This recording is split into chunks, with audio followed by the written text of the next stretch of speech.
So let's talk about the moment that I aced the tests, but not the tests I thought I would ace.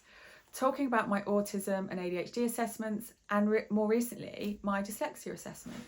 So I'm Nikki Butler, also known as the Autistic Geologist, and I was diagnosed autistic and ADHD in my mid-40s.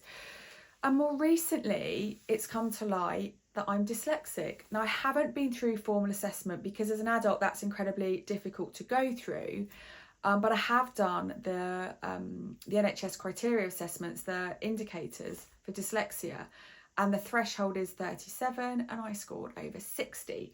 And then suddenly it made sense to me about how I struggle so much reading text, remembering text. I have to keep going back through and rereading things. I'm always missing letters out of words or putting extra letters in. I actually can't read things back that I've written. My grammar's atrocious. I write as I speak.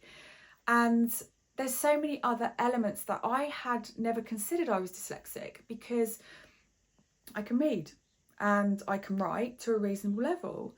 But when I started to look into the fact that I couldn't read something for a presentation, I was never able to read out loud at school. When you had to get up and read a paragraph, I couldn't do it.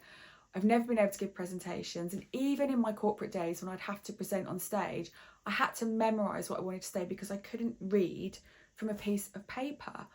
And I can't process lots of verbal instructions. You could give me verbal instructions and I wouldn't retain them, or also something that's part of my ADHD. But as I was reading through and doing the qualifier for dyslexia, and the threshold was 37 and I scored over 60, when I put that into context in terms of what my experiences have been through school and exams and learning, and I realised how challenging that had been. And so when I'd said to my mum, like, you know, I did so badly in exams at school, despite huge efforts. I always think the saving grace with my law degree was the fact we could take statute books into the exams. And part of that was a dissertation that I had time to go away with. And thank goodness for things like Grammarly. And my support team that go through everything that I create to make sure that I've got those things right. And I was laughing with my mum about the fact that I did so poorly in exams historically, but here I was acing autism, ADHD and dyslexia.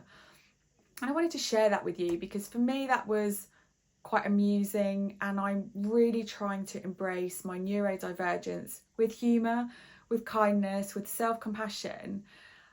But what is really ever evolving for me is the outdated stereotypes and stigmas and the misunderstandings which can lead women like me, like you perhaps, who have got to later stages in life without having a clue that they're autistic or ADHD or dyslexic. I also have dyscalculia. I can't say that word, by the way, never say that right. Problem with numbers, can't process numbers. I have that contradiction of when people say, oh, you're autistic, you must be great at maths. No, I'm the girl that will add a column of numbers up 3 times, get a different answer every single time. Numbers isn't my thing. But so all of these things like play into the challenges that I experience in my life.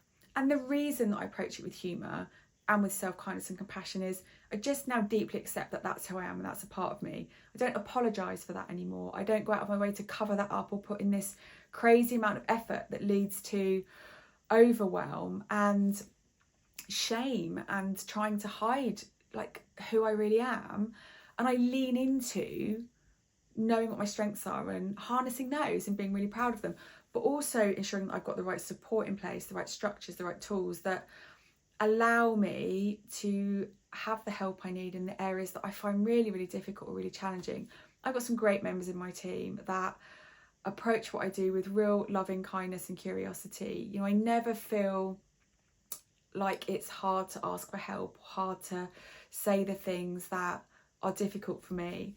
I take the feedback with grace when I know that I have written something that doesn't make any sense, when my grammar's all over the place. And like I said, I cheat. I've got Grammarly Pro now. So it was quite amusing, I think, for my team to suddenly see that my grammar went from being absolutely shocking to being so much better. but that's because Grammarly Pro comes in behind me and like sweeps it all up. So think about those things. Like really, if you are neurodivergent, I am a real believer in self-acceptance, self-compassion, and leaning into exactly who we are, letting go of that judgment, letting go of the shame, and letting go of the need and the belief that we need to do better, be better, and try harder. Because I believe that we have some really great strengths and attributes, and we're incredibly resilient for the most part, because it's like we've get knocked down, we get back up again, and it's repeat. But actually there's a real beauty in that resilience and strength.